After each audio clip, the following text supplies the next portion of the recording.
క్రీస్తునందు ప్రియమైన దేవుని బిడ్డలారా, ప్రభువైన యేసుక్రీస్తు నామములో మీ అందరికీ శుభములు తెలియజేస్తూ ఉన్నామండి.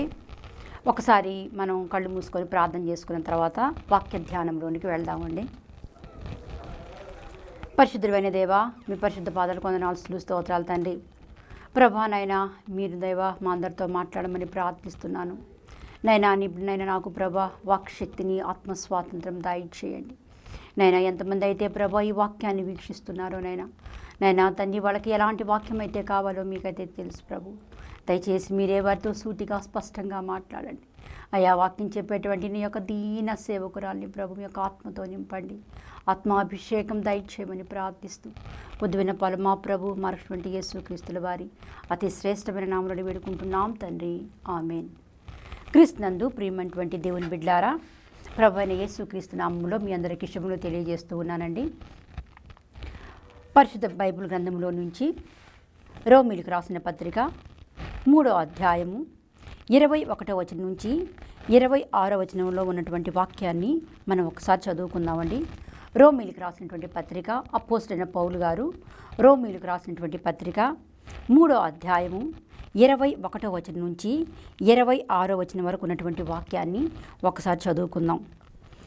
ఇట్లుండగా ధర్మశాస్త్రమునకు వేరుగా దేవుని నీతి బయలుపడుచున్నది. దానికి ధర్మశాస్త్రమును ప్రవక్తలను సాక్ష్యమిచ్చుచున్నారు. అది యేసుక్రీస్తునందలి విశ్వాస మూలమనేదై నమ్ము వారందరికీ కలుగు దేవుని నీతి అయ్యున్నది. ఏ భేదమును లేదు. అందరూ పాపము చేసి దేవుడు అనుగ్రహించు మహిమను పొందలేకపోవచ్చున్నారు. కాబట్టి నమ్మువారు ఆయన కృపచేతనే క్రీస్తు యేసునందలి విమోచనము ద్వారా ఉచితముగా నీతిమంతులని తీర్చబడుచున్నారు. పూర్వము చేయబడిన పాపములను దేవుడు తన ఓర్మి వలన ఉపేక్షించినందున ఆయన తన నీతిని కనుపరచవలనని క్రీస్తు యేసు రక్తమునందలి విశ్వాసము ద్వారా ఆయనను కరుణాధారముగా బయలుపరచను. దేవుడు ఇప్పటి కాలమందు తన నీతిని కనుపరచు నిమిత్తము తాను నీతిమంతుడును యేసునందు విశ్వాసం గలవారిని నీతిమంతునిగా తీర్చబడిన యునిటకు ఆయన ఈలాగు చేసెను. దేవుడు తన పరిశుద్ధాత్మలో మన ఆత్మల మేలు నిమిత్తమై దీవించునుగాక. క్రీస్తునందు ప్రియమైనటువంటి దేవుని బిడ్డలారా, ఈరోజు వాక్యానికి అంశం ఏంటంటే ఒక మంచి అంశం ఉందండి. అంశం దేని గురించి అంటే ఒక విశ్వాసి నిర్దోషుల లెక్కలోనికి రాగలడా లేదా, లేక విశ్వాసులు నిర్దోషుల జాబితాలోనికి ఎలా రావాలి, లేక క్లిష్ట పరిస్థితుల్లో విశ్వాసి తీసుకోవలసిన నిర్ణయాలు ఏమిటి, లేక ఇంకో విషయం ఏంటంటే బందిపోటు దొంగని కూడా నిర్దోషుల జాబితాలోకి తెచ్చినటువంటి పరమ తండ్రి అనేటువంటి అంశాన్ని మనము ఈరోజు ధ్యానాంశంగా చూద్దామండి. How can the believers become acquitted or decisions those are to be taken in critical situations అనేటువంటి అంశాన్ని మనము వాక్య ధ్యానంలోనికి వెళ్దాం. ఇక్కడ ఏమంటున్నాడంటే ఆది కాండము 15వ అధ్యాయము 6వ వచనంలో ఒక మాట ఉందండి. చూడండి, ఆది కాండము 15వ అధ్యాయము 6వ వచనంలో ఒక మాట ఉందండి. ఆ మాటని మనం చూద్దాం. అతడు యెహోవాను నమ్మెను, ఆయన అది అతనికి నీతిగా ఎంచెను. ప్రియమైనటువంటి దేవుని బిడ్డలారా, అతడు యెహోవాను నమ్మెను, ఆయన అది అతనికి నీతిగా ఎంచెను. ఎందుకంటే పిల్లలు పుట్టాలి లేక పిల్లలు పుడతారు అనేటువంటిది ఆయన వెంటనే దేవుడు చెప్పగానే నమ్మాడు అబ్రహాం గారు. ఎప్పుడైతే ఆ మాట నమ్మాడో దేవుడు వెంటనే అన్నాడు, మరియు ఆయన వెలుపలికి అతన్ని తీసుకొని వచ్చి 5వ వచనం 15వ అధ్యాయము 5వ వచనంలో, అయితే ఆయన వెలుపలికి అబ్రహామును తీసుకొని వచ్చి, నీవు ఆకాశం వైపు తేరి చూచి నక్షత్రం లెక్కించుటకు నీ చేతనైతే లెక్కించుమని చెప్పి నీ సంతానము అలాగొగునని చెప్పాను. ప్రియమైనటువంటి దేవుని బిడ్డారా, ఆయన మరో మాట అనలేదండి అబ్రహాం గారు. నాకు ఎలా పుడతారయ్యా, నేను వృద్ధుడినైపోయాను కదా, నా భార్య బహుకాలం గడిచిన వృద్ధురాలైపోయింది కదా, స్త్రీ ధర్మము ఆమెకు నిలిచిపోయింది కదా అని ఏమీ అనలేదండి. దేవుడు ఏ మాట అయితే చెప్పాడో ఆ మాటని తూచా తప్పకుండా ఆయన నమ్మాడు. కాబట్టి దేవుడు అన్నాడు, హి వాజ్ ది రైచియస్నెస్ పర్సన్. ఆయన ఒక నీతి అనేది లేక నీతిమంతుడని తీర్చబడటానికి దేవుడు అతని గురించి సాక్ష్యం ఇస్తూ ఉన్నాడండి. ఇక్కడ మనము పరిసయ్యుడు సుంకరి గురించి కానీ చూసినట్టయితే లూకాసు వార్త 18వ అధ్యాయము 4వ వచనంలో ఒక మాట ఉంది చూడండి. లూకాసు వార్త 18వ అధ్యాయము 4వ వచనంలో ఏమంటాడంటే, ఇక్కడ 2 వ్యక్తులు ఉన్నారు. ఒక వ్యక్తిని యేసయ్య నిర్దోషిగా చూశాడు, ఇంకో వ్యక్తిని ఆయన దోషిగా చూశాడు. ఏమంటాడంటే 18వ అధ్యాయము 4వ వచనంలో ఒక మాట ఉంది చూడండి. మొదటి నుంచి చూడండి. 2వ వచనంలో ఒక మాట ఉంది. దేవునికి భయపడకయు మనుషులు లక్ష్య పెట్టకయు ఉండు ఒక న్యాయాధిపతి ఆ పట్టణములో ఉండెను. ఆ పట్టణములో ఒక విధవరాలును ఉండెను. ఆమె అతని యొద్దకు తరచుగా వచ్చి, నా ప్రతివాదికిని నాకును న్యాయము తీర్చుమని అడుగుచూ వచ్చెను గాని అతడు కొంతకాలము ఒప్పకపోయెను. ఆ తరువాత అతడు, నేను దేవునికి భయపడకయు మనుషులను లక్ష్య పెట్టకయు ఉండినను, ఈ విధవరాలు నన్ను తొందర పెట్టుచున్నది గనుక ఆమె మాటి మాటికి వచ్చి గోదాడుకున్నట్లు ఈమెకు న్యాయము తీర్చునని తనలో తాను అనుకొనెను. ప్రియమైనటువంటి దేవుని బిడ్డలారా, ఆయన న్యాయము తీర్చే దేవుడండి. ఒకవేళ నీ ప్రార్థనకి జవాబు రాలేదా, నీ ప్రార్థనకి జవాబు రాకపోతే కారణము దేవుని దగ్గర లేదు, కారణం నీ దగ్గరే ఉంటుంది. ఆ సమస్య నీ దగ్గరే ఉంటుంది. ఎందుకు నా ప్రార్థన, కొంతమంది అడుగుతూ ఉంటారు, నేను ఎప్పటి నుంచో ప్రార్థన చేస్తున్నానమ్మా, ఎందుకు నా ప్రార్థన దేవుని వెళ్ళలేదు, ఎందుకు నా బిడ్డలకి ఇంకా సంబంధాలు రాలేదు, ఎందుకు నా బిడ్డలకి ఇంకా ఉద్యోగాలు రాలేదు, ఎందుకు నా బిడ్డలకి ఇంకా నేనేదైతే అనుకుంటున్నానో జరగట్లేదు అనుకుంటారు. ప్రియమైనటువంటి దేవుని బిడ్డలారా, సమస్య నీ దగ్గరే ఉంది కానీ సమస్య దేవుని దగ్గర లేదు. ఇంకో అధ్యాయంలో ఏమంటాడంటే లూకాసు వార్త అదే అధ్యాయము 18వ అధ్యాయం 14వ వచనంలో ఒక మాట ఉంది. అతని కంటే 13 నుంచి చదువుదాం. అయితే సుంకరి దూరముగా నిలుచుండి ఆకాశము వైపు కన్నులెత్తుటకైనను ధైర్యము చాలక రొమ్ము కొట్టుకొనుచు, దేవా పాపినైనాక నన్ను కరుణించుమని పలికెను. అతని కంటే ఇతడు నీతిమంతుడిగా తీర్చబడి తన ఇంటికి వెళ్ళినని మీతో చెప్పుచున్నాను. ప్రియమైనటువంటి దేవుని బిడ్డలారు, ఇక్కడ అంటున్నాడు, ఈయనకి ఈ పాపి అయినటువంటి ఆయన ఏమంటున్నాడంటే, అయితే సుంకరి దూరం నుండి నిలుచున్నాడు. ఒక మాట అన్నాడు, ఆకాశం వైపు కన్నులెత్తుటకు ధైర్యం చాలక రొమ్ము కొట్టుకొనుచు ఒక మాట అన్నాడు, దేవా పాపినైన నన్ను కరుణించుము. ఈ పరిసయుడు అంత లెక్కలు చెప్తున్నాడండి. అంతా తను ఏమైతే ఇచ్చాడో క్యాలిక్యులేషన్స్ చెప్తున్నాడు. క్యాలిక్యులేషన్స్ చెప్పడానికి ప్రార్థనలో మనం చేయకూడదు. నీ యొక్క లెక్కలు నువ్వేమి ఇస్తున్నావు ఆయనకు తెలుసు. కాబట్టి నీ యొక్క లెక్కలు, నీ గణాంకాలు, నువ్వేమేం చేసావు, ఏమి ఇచ్చావు అని దేవునికి అవసరం లేదండి. ఆయన నిర్మాణకుడు, ఆయన సృష్టికర్త. నువ్వు ఏమి చేసావో, ఎలా చేసావో, ఏ ఆలోచన దృక్పథంతో చేసావో అన్నీ ఎరిగినటువంటి సృష్టికర్త అయినటువంటి దేవుడు. ఇక్కడ 2 వ్యక్తులు ఉన్నాడు. ఒక వ్యక్తి దోషిగా చూశాడు ఆయన, ఇంకో వ్యక్తిని దోషిగా చూశాడు. ఏమన్నాడంటే పరిసయ్యుడు నిలువబడి 11వ వచనంలో, దేవా నేను చోరులను, అన్యాయస్తులను, వ్యభిచారులైన ఇతర మనుషుల వలనను ఈ సుంకరి వలనైనను ఉండనందుకు నీకు కృతజ్ఞతాస్తుతులు చెల్లించుచున్నాను. వాళ్ళతో ఏం పని అంటే ఇతనికి? చోరులతో ఇతనికి ఏం పని, దోషులతో ఇతనికి ఏం పని, అన్యాయస్తులతో ఇతనికి ఏం పని, వ్యభిచారులతో ఇతనికి ఏం పని, ఇతర మనుషులతో ఇతనికి ఏం పని, సుంకరితో ఇతనికి ఏం పని అండి. ప్రియమైనటువంటి దేవుని బిడ్డలారా, ఏ ప్రార్థన చేయాలో ఆ ప్రార్థన కూడా నిన్ను నిర్దోషుల జాబితాలోకి తేగలదు. ఏ ప్రార్థన అయితే నువ్వు చేస్తావో ఆ ప్రార్థన కూడా నిన్ను దోషుల జాబితాలోకి తెచ్చిద్దరన్నటువంటి విషయాన్ని ఇక్కడ యేసు ప్రభువుల వారు సూటిగా స్పష్టంగా తెలియజేస్తున్నాడు. ప్రియమైనటువంటి దేవుని బిడ్డ బిడ్డలారా, నోటికి వచ్చేటువంటి ప్రార్థన చేయడానికి వీల్లేదు, నోటికి వచ్చేటువంటి మాటలు మాట్లాడటానికి వీల్లేదు, నోటికి వచ్చినటువంటి ప్రసంగాలు చేయడానికి వీల్లేదు. కానీ ఇక్కడ దేవుడు అంటున్నాడు, నువ్వు ప్రార్థన చేసేటప్పుడు నీ యొక్క ప్రతి మాట, ప్రతి అక్షరం, ప్రతి పలుకు దేవుని చిత్తానుభయ, నీ చిత్తమైతే ఈ గిన్నె నా యొద్ద నుండి తొలగించు అన్నాడు. కానీ అయ్యా తీసేయ్యా, ఈ శిలువ నన్ను పొందలేదయ్యా అనలేదే. అందుకే ఏమంటున్నాడంటే, ధైర్యము చాలక దేవా పాపినైన నన్ను కరుణించుము. అయితే అతని కంటే ఇతడు నీతిమంతుడిగా తీర్చబడి తన ఇంటికి వెళ్ళనని మీతో చెప్పుచున్నాను. ప్రియమైనటువంటి దేవుని బిడ్డలారా, ఇతను ఏమనుకున్నాడంటే, నాకు అన్నీ ఉన్నాయి, నేను అన్నీ ఇవ్వగలుగుతున్నాను అనుకున్నాడు. కానీ అన్నీ ఇచ్చాడు. కానీ ఈ యొక్క పరిసయుడు అతని హృదయం దూరంగా ఉందండి. ఇతడు ఏమీ ఇవ్వలేదు. కానీ తన హృదయాన్ని, తన శరీరాన్ని మొత్తాన్ని దేవునికి సమర్పించాడు. అందుకే దేవుడి సొంకర్ని అంటున్నాడు, ఇతడు నీతిమంతుడిగా తీర్చబడ్డాడు. నిర్దోషుల జాబితాలోకి దేవుడు అతన్ని చేర్చినట్టుగా మనం చూస్తూ ఉన్నాం.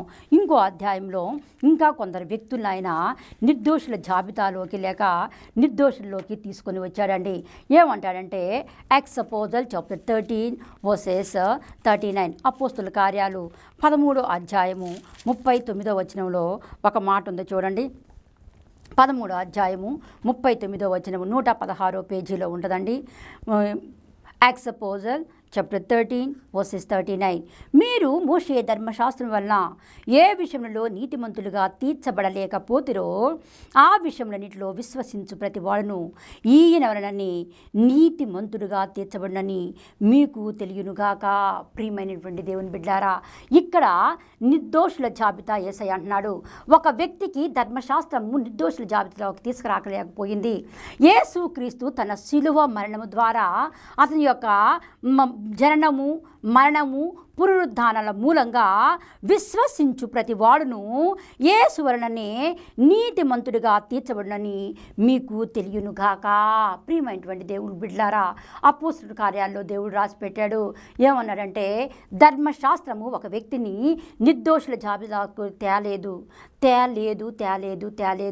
కానీ యేసుక్రీస్తు ప్రభుల వారు ఆయన ఇచ్చినటువంటి మరణాన్ని బట్టి, ఆయన వచ్చినటువంటి భూస్థాపనను బట్టి, ఆయన యొక్క పునరుద్ధానం బట్టి ఒక విశ్వాసిని లేక ఒక పాపిని నిర్దోషుల జాబితాలోకి తెస్తుంది అనేటువంటి విషయాన్ని ఇక్కడ అపోస్తల గ్రంథాల్లో మనం చూస్తూ ఉన్నామండి. ఇంకో అధ్యాయంలో ఏమంటాడంటే, రోమీయులకు రాసిన పత్రిక 3వ అధ్యాయము 27వ వచనంలో ఇక్కడ అపోస్తలుడైన పౌలు గారు రోమీయులకి కొన్ని సమస్యలు ఉన్నాయి. ఆ సమస్యలకి ఈయన ఆ యొక్క జవాబు రాస్తున్నాడు. ఏమన్నాడు చూడండి. ఏలయనగా ధర్మశాస్త్ర సంబంధమైన క్రియల మూలముగా ఏ మనుషుడును ఆయన దృష్టికి నీతిమంతుడని తీర్చబడడు. ధర్మశాస్త్రం వలన పాపమనదగా ఎత్తిదో తెలియబడుచున్నది. ఇట్లుండగా ధర్మశాస్త్రమునకు వేరుగా దేవుని నీతి బయలుపడుచున్నది. దానికి ధర్మశాస్త్రమును ప్రవక్తలను సాక్ష్యమిచ్చుచున్నారు. అది యేసుక్రీస్తునందలి విశ్వాసమూలమైనదై నమ్ము వారికి అందరికీ కలుగు దేవుని నీతి అయ్యున్నది. ధర్మశాస్త్రము ఒక వ్యక్తికి ధర్మశాస్త్రము ఏమని చెప్పిందంటే, ఇక్కడ చూడండి ఏమంటున్నాడో, ఏలయనగా ధర్మశాస్త్ర సంబంధమైన క్రియల మూలముగా ఏ మనుషుడు ఆయన దృష్టికి నీతిమంతుడుగా తీర్చబడడు.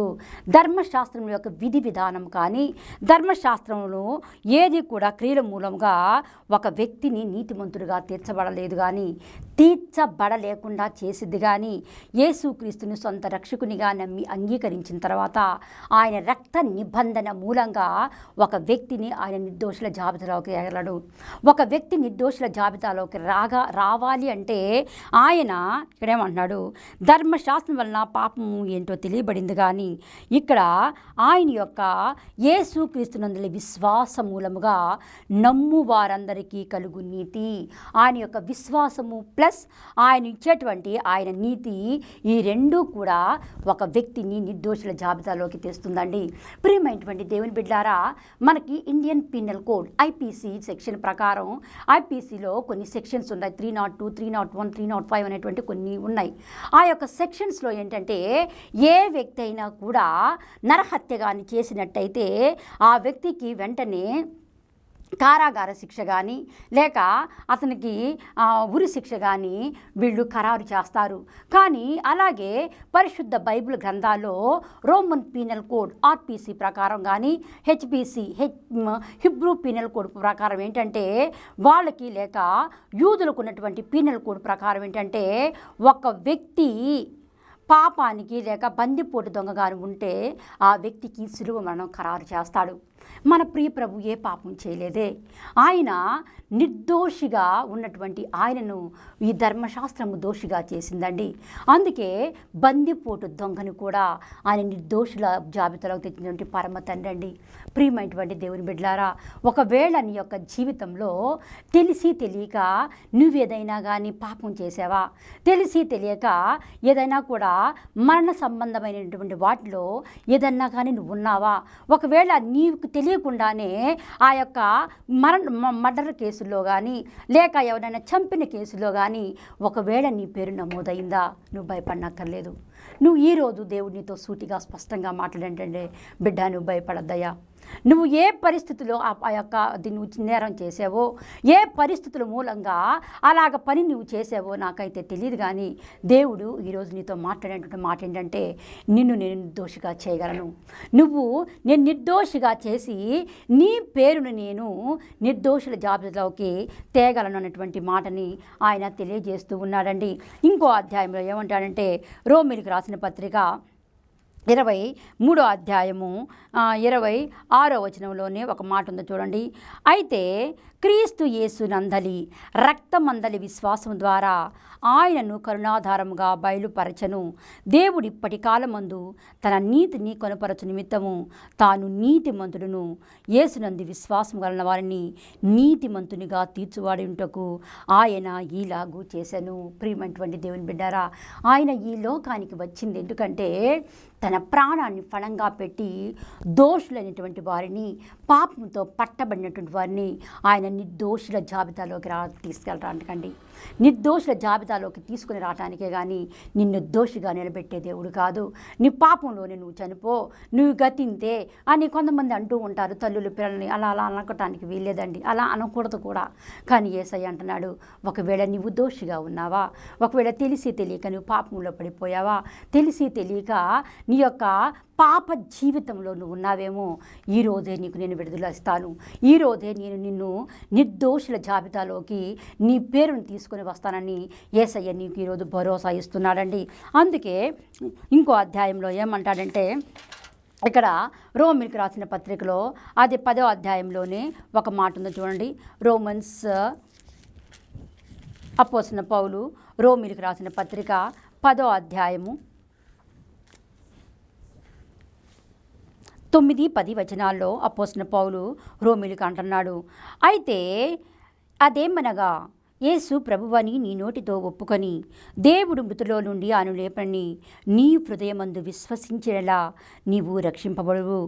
ఏలయనగా నీతి కలుగునట్లు మనుషుడు హృదయములో విశ్వసించును, రక్షణ కలుగునట్లు నోటితో ఒప్పుకొనును. ఏమనగా ఆయన యందు విశ్వాసం ఉంచువాడెవడును సిగ్గుపడనని లేఖనము చెప్పుచున్నది. ఆయన సిగ్గుపరిచే దేవుడు కాదు, ఆయన దోషుల జాబితాలో వేసే దేవుడు కాదు. ఆయన నీ యొక్క నీతి క్రియలను కూడా కౌంటింగ్ చేస్తాడు, నీ నీతి క్రియలను కూడా ఆయన లెక్క పెడతాడు. నువ్వు ఒకవేళ తెలిసి తెలియక లేక స్పాంటేనియస్గా నువ్వు ఏ పాపంతో అన్న పడినట్టయితే, ఏ యొక్క శిక్షా మృతికి నువ్వు కారణమైతే, దేవుడు ఏమంటున్నాడంటే నువ్వు ఏ సందర్భంలో ఆ పని చేయవలసి వచ్చిందో ఆయనకు తెలుసు కాబట్టి ఆయన అంటున్నాడు, ఏలయనగా నీతి కలుగునట్లు మనుష్యుడు హృదయంలో విశ్వసించును, రక్షణ కలుగునట్లు నోటితో ఒప్పుకొనును. ప్రియమైనటువంటి దేవుని బిడ్డలారా, ఆయన యందు విశ్వాసం ఉంచిన వారిని ఆయన సిగ్గుపరిచే దేవుడు కాదు. ఆయన యందు విశ్వాసం ఉంచిన వాళ్ళకి ఆయన నిరీక్షణ ఇచ్చేటువంటి దేవుడు. ఆయన యందు విశ్వాసం ఉంచిన వారిని ఆయన నిర్దోషుల జాబితాలోకి తెచ్చేవాడు. అంతేకాకుండా ఆయన యందు విశ్వాసం ఉంచిన వాళ్ళకి ఒక నూతనమైనటువంటి జీవితాన్ని, నూతన జీవిత విధానాన్ని ఇచ్చేటువంటి దేవుడుగా ఉన్నాడండి. అలాగే గలతీయులకు రాసిన పత్రిక 2వ అధ్యాయము 16వ వచనంలో ఏమంటాడంటే, గలాషియన్స్ చాప్టర్ 2 వర్సెస్ 16. గలతీయులకు రాసిన పత్రిక 2వ అధ్యాయము 16వ వచనంలో ఒక మాట ఉంది చూడండి.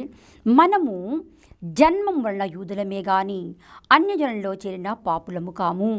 మనుష్యుడు యేసుక్రీస్తునందలి విశ్వాస మూలం వలనే గాని ధర్మశాస్త్ర సంబంధమైన క్రియల మూలమున నీతిమంతుడుగా తీర్చబడినని ఎరిగి మనమును ధర్మశాస్త్ర సంబంధమైన క్రియల మూలముగా కాక క్రీస్తునందలి విశ్వాసములని నీతిమంతుడమని తీర్చబట్టకై యేసుక్రీస్తునందు విశ్వాసముంచి ఉన్నాము.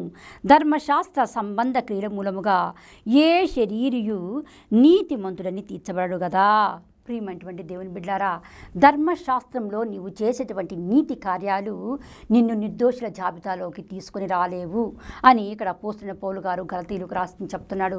గలతీయులో ఉన్నటువంటి ఒక ప్రశ్న ఏంటంటే, ధర్మశాస్త్రాన్ని ఫాలో అయితే చాలు కదా, ధర్మశాస్త్రములో ఏదైతే ఉందో 10 ఆజ్ఞలు అయితే ఉన్నాయి కదా, ఆ 10 ఆజ్ఞలు మన జీవితాల్లో కానీ మనం కానీ శిరసావహించినట్లయితే దేవుడు మన నిర్దోషుల జాబితాలోకి తెస్తాడనేటువంటి ఒక క్వశ్చన్లో, ఒక డైలమాలో ఉన్నారు వాళ్ళు గలతీయులు.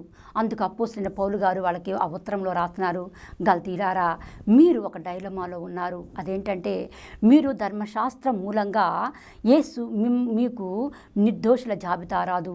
యేసుక్రీస్తుని సొంత రక్షకునిగా నమ్మి అంగీకరించి ఏ క్రియలైతే చేస్తారో క్రీస్తునందుండి మీరు మృతి చెందితే లేక క్రీస్తునందు మాత్రమే ఉంటే మీరు నీతిమంతులని తీర్చబట్టకు ఆయన వెదకుతుండగా మనము పాపులముగా కనబడినలా ఆ పక్షమందు క్రీస్తు పాపమునకు పరిచారకుడాయనా. ప్రియమైనటువంటి దేవుని బిడ్డలారా, ఒకవేళ నీవు అనీతిమంతుడుగా ఉన్న గత కాలంలో ఈరోజే దేవుడు నీతో సూటిగా మాట్లాడుతున్నాడు, స్పష్టంగా మాట్లాడుతున్నాడు. నిన్ను నేను దోషిగా విడిపించగలను, నిన్ను నేను నిర్దోషుల జాబితాలోకి తేగలను అన్నటువంటి మాటని ఆయన తెలియజేస్తూ ఉన్నాడండి. ఇంకో అధ్యాయంలో ఏమంటాడంటే, రోమీయులకు రాసిన పత్రిక 4వ అధ్యాయము 11వ వచనంలో ఒక మాట ఉంది చూడండి.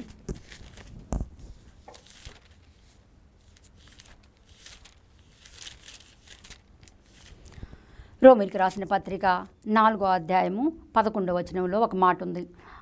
అయితే మరియు సున్నతి లేని వారైనను నమ్ము వారందరికీ అతడు తండ్రి అగుట వలన వారికి నీతి ఆరోపించుటకై అతడు సున్నతి పొందక మునుపు తనకు కలిగిన విశ్వాసం వలనైనా నీతికి ముద్రగా సున్నతి అను గుర్తు పొందెను. మరియు సున్నతి గలవారికిని తండ్రి అగుటకు ఆయన సున్నతి మాత్రము పొందినవారు గాక మన తండ్రి అయిన అబ్రహాము సున్నతి పొందక మునుపు అతని కలిగిన విశ్వాసం యొక్క అడుగు జాడలను బట్టి నడుచుకున్న వారికి తండ్రి అగుటకు అతడు ఆ గుర్తు పొందెను. కింద చూసినట్టయితే ధర్మశాస్త్ర మూలముగా కలుగలేదు కానీ విశ్వాసములైన నీతి మూలముగానే కలిగెను. విశ్వాస మూలమైన నీతి ఒక వ్యక్తిని నిర్దోషుల జాబితాలోకి తెస్తున్నటువంటి విషయాన్ని ఇక్కడ అపోస్తలుడైన పౌలు గారు రోమీయులతో రాస్తున్నాడు. గలతీయులకు రాసినటువంటి ఆ యొక్క పదజాలాన్ని రోమీయులకు రాయలేదు, రోమీయులకు రాసినటువంటి పదజాలాన్ని కొరింథీయులకు రాయలేదు, కొరింథీయులకు రాసినటువంటి పదజాలాన్ని తెస్సలోనికలకు రాలేదు. వాళ్ళకి రాసినటువంటి పదజాలను డిఫరెంట్గా రాసిన ఏంటంటే వాళ్ళ యొక్క ఆలోచన ధోరణిని బట్టి, వాళ్ళకున్నటువంటి ఆ యొక్క ప్రశ్నలను బట్టి ఇక్కడ ఆన్సర్ ఇస్తున్నాడండి. ఏమన్నాడంటే, ఒక వ్యక్తి క్రియల మూలంగా లేక ధర్మశాస్త్ర క్రియల మూలంగా దేవుని యొక్క నిర్దోషుల జాబితాలోకి ఎట్టి పరిస్థితుల్లో రాడు. మీరు నమ్మినా మీరు నమ్మకపోయినా, కొరింథీయులారా, రోమీయులారా, గలతీయులారా, మీరందరికీ నేను రాసేటువంటి ఒక ఉత్తరం ఏంటంటే, ఆ ఉత్తరంలో ఉన్నటువంటి ముఖ్యమైనటువంటి అంశం ఏంటంటే, ఒక విశ్వాసిని నిర్దోషుల జాబితాలోకి తేగలటువంటి సమర్థుడైన దేవుడు ఎవరంటే యేసుక్రీస్తు ప్రభుల వారు మాత్రమే అన్నటువంటి విషయాన్ని ఇక్కడ ఈయన తెలియజేస్తూ ఉన్నాడండి. అలాగే ఇంకో అధ్యాయంలో ఏమంటాడంటే, ద్వితీయోపదేశకాండము 30వ అధ్యాయము 19వ వచనంలో ఒక నిర్ణయానికి ఎలా రావాలి అన్నటువంటి విషయాన్ని ఇక్కడ తెలియజేస్తూ ఉన్నాడండి. ద్వితీయోపదేశకాండంలో కానీ చూసినట్టయితే 30వ అధ్యాయము 19వ వచనంలో, నేను జీవమును మరణమును ఆశీర్వాదమును శాపమును నేను నీ ఎదుట ఉంచి భూమి ఆకాశములను మీ మీద సాక్షులుగా పిలుచుచున్నాను. ఏందండి ఈ మాట? ఈ యొక్క ఆశీర్వాదం గురించి, దీవెన గురించి మాట్లాడుతున్నాడు. నేను జీవాన్ని, మరణాన్ని, ఆశీర్వాదాన్ని, శాపాన్ని నేను ఎదుట ఉంచి ఉన్నాను. ఎన్నిటికీ సాక్షులు అంటే ఈ పైన ఉన్నటువంటి ఆ యొక్క ఈ సృష్టిలో ఉన్నటువంటి భూమి, ఆకాశం మీకు సాక్ష్యం. ప్రియమైనటువంటి దేవుని బిడ్డలారా, ఒక వ్యక్తి ఒక నిర్ణయానికి రావాలి. ఏది నిజము, ఏది అబద్ధము, ఏది ఆశీర్వాదము, ఏది శాపము, ఏది పునరుజ్జీవనము, ఏది శాశ్వత జీవము అన్నటువంటి నిర్ణయానికి రావాల్సింది ఆ చాయిస్ దేవుడు ఒక విశ్వాసికి ఇచ్చాడండి. అందుకే అన్నీ తినమన్నాడు పండుని, ఆ పండు మాత్రమే తినద్దన్నాడు. కానీ ఆ ఒక్క పండు తినకుండా ఉండలేకపోయారండి. అందుకే దేవుడు ఏం చేశాడంటే వాళ్ళని వెంటనే ఆ యొక్క ఏదేని తోట నుంచి వెళ్ళగొట్టేసేసి ఆ ప్రియ ప్రభువు వాళ్ళకి మళ్ళీ ఒక కచ్చడాలని కట్టినట్టుగా మనం చూస్తూ ఉన్నాం. అలాగే తీతుకు రాసినటువంటి పత్రిక ఏమంటాడంటే 3వ అధ్యాయము 7-8 వచనాల్లో ఒక మాట ఉందో చూడండి. తీతుకు రాసినటువంటి పత్రిక 3వ అధ్యాయము 7-8 వచనాల్లో ఒక మాట ఉంది. మనం ఆయన కృప వలన నీతిమంతులమని తీర్చబడి నిత్య జీవను గూర్చి నిరీక్షణ బట్టి దానికి వారసులమగుటకువై ఆ పరిశుద్ధాత్మను మన రక్షకుడైన యేసుక్రీస్తు ద్వారా ఆయన మన మీద సమృద్ధిగా కుమ్మరించెను. ఈ మాట నమ్మదగినది కనుక దేవుని యందు విశ్వాసం ఉంచిన వారు సత్క్రియలను శ్రద్ధగా చేయుట యందు మనస్సుంచునట్లు నీవు ఈ సంగతులను గూర్చి దృఢముగా చెప్పుచుండవలని కోరుచున్నాను. ఇవి మంచివియు మనుషులకు ప్రయోజనకరమై ఉన్నవి. తీతు, ఏది మంచో ఏది చెడో నీకు సూటిగా స్పష్టంగా రాస్తున్నాను. ఏది నిన్ను నిర్దోషులకి జాబితాలోకి తెస్తుందో, ఏది నిన్ను దోషుల జాబితాలోకి తెస్తుందో అది నీకు రాస్తున్నాను. తూతు, నువ్వు చిన్నోడివి కదా నాయన, నువ్వు చిన్నోడివి కదా తీతు. నేను చెప్పిన మాటలు, నేను చెప్పినటువంటి ఆ యొక్క సూక్తులు నీవు తూచా తప్పకుండా కానీ పాటించినట్లయితే నువ్వు దేవుడు నిర్దోషుల జాబితాలోకి తీసుకొని వస్తాడని తీతుకు కొన్ని హెచ్చరికలు, కొన్ని నియమ నిబంధనలు చేస్తున్నాడండి. ఏం మాట అంటున్నాడంటే చూడండి, నీవు తీతు సత్క్రియలను శ్రద్ధగా చేయుట యందు మనస్సు ఉంచునట్లు ఈ సంగతులను గూర్చి నీకు దృఢంగా చెప్తున్నాను. నువ్వు సత్క్రియలు చేయాలి. నువ్వు ఎప్పుడైతే సత్క్రియలు చేస్తావో నీ పేరు కొర్నేలి ఉన్నాడు కదండి, కొర్నేలి ధర్మకార్యాలు చేశాడు. కానీ దేవుడు ఏమన్నాడంటే, కొర్నేలి నీవు చేసిన ధర్మకార్యములు దేవుని సముఖమందు ఉంచబడి ఉన్నవి. ప్రియమైనటువంటి దేవుని బిడ్డారా, కొంతమంది దేవుని యొక్క సేవకి కానుకలు ఇచ్చేవాళ్ళు లేరండి. కొంతమంది కానుకలు ఇస్తారు కానీ ఎవరికి కూడా దాన ధర్మాలు చేయరు. ప్రియమైనటువంటి దేవుని బిడ్డలారా, ఈ అపోస్తుల కార్యాలు అంటున్నాడు, కొరింథీ అపోస్తుల కార్యాలు అంటున్నాడు. ఏమంటున్నాడంటే దయచేసి మీరు కూడా దాన ధర్మాలు చేయాలి, మంచి పనులు చేయాలి, దృఢమైనటువంటి పనులు చేయాలి, సత్క్రియలు చేయాలి అనేటువంటి విషయాన్ని ఇక్కడ సూటిగా స్పష్టంగా అపోస్తలుడైన పౌలు గారు తీతుకు తెలియజేశాడండి. ఇంకో అధ్యాయంలో ఏమంటాడంటే, అదే అధ్యాయాన్ని మనం చూసినట్టయితే ఒక మాట ఉంది చూడండి. మత్తయి సువార్త 4వ అధ్యాయంలో ఏమంటాడంటే 18, 19, 20 వచనాల్లో 18, 19 వచనాల్లో ఒక మాట ఉంది. ఆయన నా వెంబడి రండి, నేను మిమ్మును మనుషుల పట్టు జారులుగా చేతునని వారితో చెప్పాను. వెంటనే వారు తమ వలలు విడిచిపెట్టి ఆయనను వెంబడించిరి.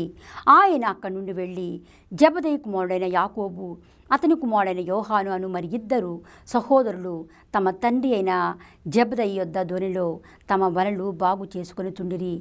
దేవుడు వారిని చూచి వారిని పిలిచెను. వెంటనే వారు తమ దోణెను తమ తండ్రిని విడిచిపెట్టి ఆయనను వెంబడించిరి. ప్రియమైనటువంటి దేవుని బిడ్డలారా, ఇలాంటి వారిని నిర్దోషుల జాబితాలోకి దేవుడు వేస్తాడు.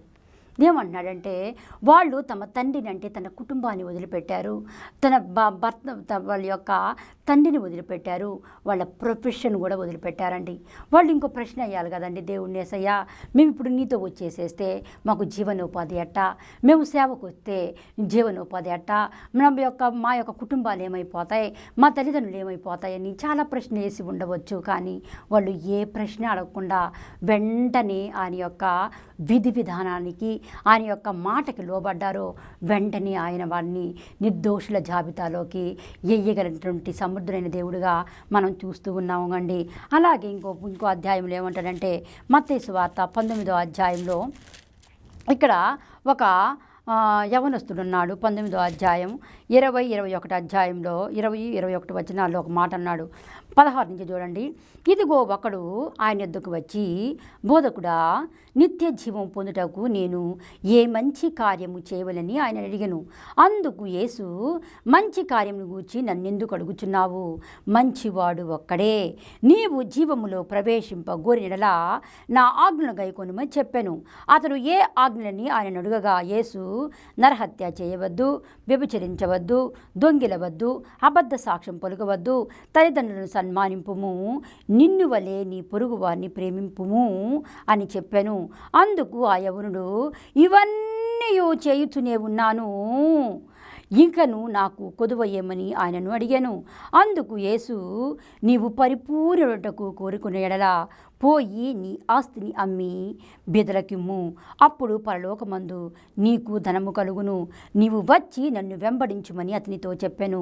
అయితే ఆ యవనుడు మిగుల ఆస్తి గలవాడు గనుక ఆ మాట విని వ్యసనపడుచు వెళ్ళిపోయాను. మంచి ప్రశ్న వేశాడు కానీ మంచి జవాబు తీసుకోలేకపోయాడు. ప్రశ్న మంచిది వేశాడు కానీ మంచి జవాబు చెప్పినటువంటి యేసుక్రీస్తుని ఆయన తిరస్కరించి వెళ్ళిపోయాడండి. ఇతను అసలు ఆ ప్రశ్న అడగకుండా ఉంటే బాగుండేదేమో. నా ఇమాజినేషన్ ఏంటంటే, పరిగి వచ్చాడు, ఆయన దగ్గరికి వచ్చాడు, ఏ మంచి కార్యం చేయాలని అడిగాడు. ఆయన ఏదైతే చెప్పాడో అది చేయకుండా వెంటనే వ్యసనపడుచు వెళ్ళిపోయాడు. ప్రియమైనటువంటి దేవుని బిడ్డలారా, నీకు దేవునికి, దేవుని దగ్గరికి నీవు రాకుండా ఉండటానికి ఏదైతే ఒక అడ్డుగా ఉందో ఆ అడ్డు బండను తీసివేయడానికి యేసుక్రీస్తు ప్రభుల వారు ఈ లోకంలో తన యొక్క జననము, మరణము, పునరుత్థానం మూలంగా ఆ యొక్క అడ్డు బండను తీసివేయడానికి వచ్చాడండి. నిన్ను ఒక నిర్దోషుల జాబితాలోకి తేవడానికి ఆయన ఈ లోకానికి వచ్చినటువంటి పరిపూర్ణ మానవుడిగా, పరిపూర్ణ దేవుడిగా ఉంటూ ఉన్నాడు. ఈ యవనుడు మంచి ప్రశ్న అడిగారు కానీ ఆ జవాబును అంగీకరించడానికి అతని ఆస్తి అడ్డొచ్చింది. మీ జీవితాల్లో ఏది అడ్డు వస్తుందో నాకైతే తెలీదు. కొంతమంది బిడ్డల జీవితాల్లో ఆస్తి అడ్డుగా ఉంటుంది, కొంతమంది జీవితాల్లో వాళ్ళ యొక్క చదువు అడ్డుగా ఉంటుంది, కొంతమంది బిడ్డల జీవితాల్లో వాళ్ళ యొక్క ప్రెస్టేజ్ ఇష్యూస్ కొన్ని అడ్డుగా ఉంటాయి. కానీ ఇక్కడ ఏమన్నాడంటే, నీకు దేవునికి అడ్డుగా ఉన్నటువంటి ఏదైనా కూడా తీసివేస్తే దేవుడు నిన్ను నిర్దోషుల జాబితాలోకి తేగలిగినటువంటి సమర్థుడైన దేవుడు. ఇంకో అధ్యాయంలో ఏమంటాడంటే, ఇక్కడ యోహాను సువార్త 6వ అధ్యాయము 66, 67, 68 వచనాల్లో ఒక మాట ఉందో చూడండి. యోహాను సువార్త 6వ అధ్యాయంలో 66, 67, 68 వచనాలు. అప్పటి నుండి ఆయన శిష్యులలో అనేకులు వెనుక తీసి మరి ఎన్నడూను ఆయనను వెంబడించలేదు. ప్రియమైనటువంటి దేవుని బిడ్డలారా, ఇతను అక్కడ ఒక చిన్న సిచ్యువేషన్ జరిగింది. ఆ సిచ్యువేషన్ ఏంటంటే, ఇది కఠినమైన మాట. ఇక్కడ యూదులు ఏమన్నారంటే, దేవుడు చెప్పేటువంటి కొన్ని మాటలు అక్కడున్న వాళ్ళకి వాళ్ళ మనసుకి అంగీకరించుకునేటట్లుగా లేవు. వాళ్ళకి దేవుడు ఏదైతే చెప్పాడో అది వాళ్ళు శిరసావహించలేకపోతున్నారు. అందుకని వాళ్ళు ఏమంటున్నారంటే, అప్పటి నుండి ఆయన శిష్యులలో అనేకులు వెనుక తీసి మరి ఎన్నడూను ఆయన వెంబడించలేదు. సీమోను పేతురు ఒక మాట అంటాడు, ప్రభువా, మేము ఎవని యొద్దకు వెళ్తామయ్యా? నీవు ఎవని యొద్దకు వెళ్ళుదము? నీవే నిత్య జీవపు మాటలు కలవాడవు. ఆయనలో ఉన్నటువంటి ఆ యొక్క స్పష్టత, ఆయనలో ఉన్నటువంటి జీవము, ఆయనలో ఉన్నటువంటి నిత్య జీవము, ఆయనలో ఉన్నటువంటి మొత్తము కూడా ఆయన కూలంకుషంగా చూచాడు అండి. ఆచి తూచి తరచి చూశాడు. అందుకే ఒక మాట్లాడు, అయ్యా మేము ఎక్కడికి వెళ్తామయ్యా? నీవే నిత్య జీవపు మాటలు కలవాడవు. నీ మాటలో జీవం ఉంది, నీ మాటలో భవిష్యత్తు ఉంది, నీ మాటలో నిరీక్షణ ఉంది.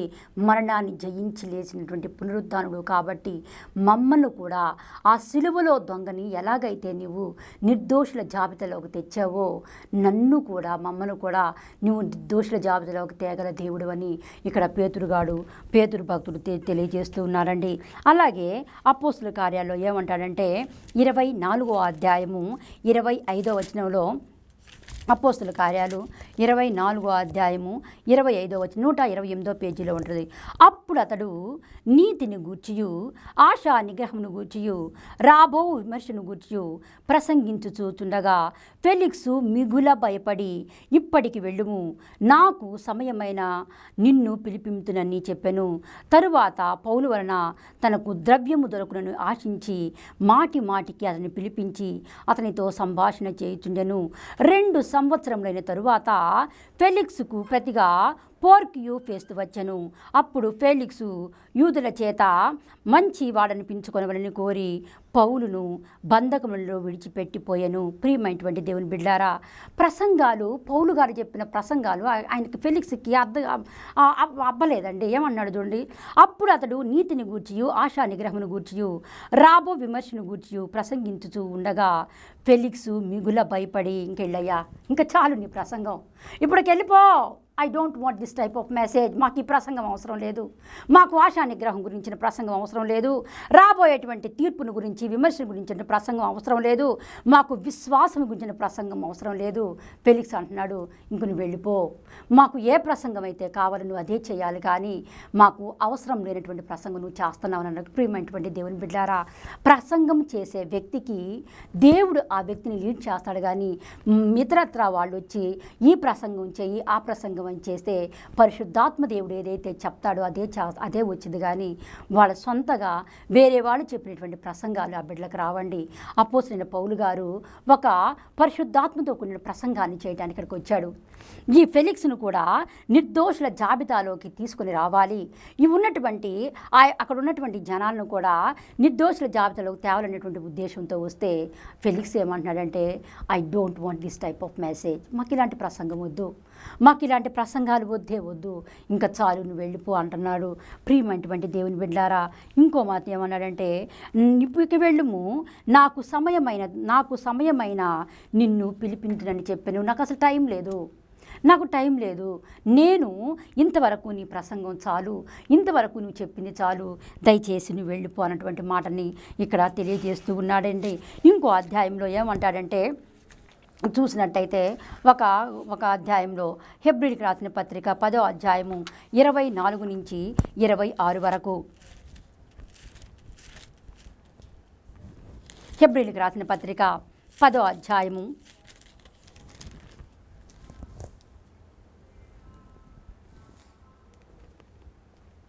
24 నుంచి 26 వరకు ఉన్నటువంటి వాక్య భాగాన్ని చూద్దామండి.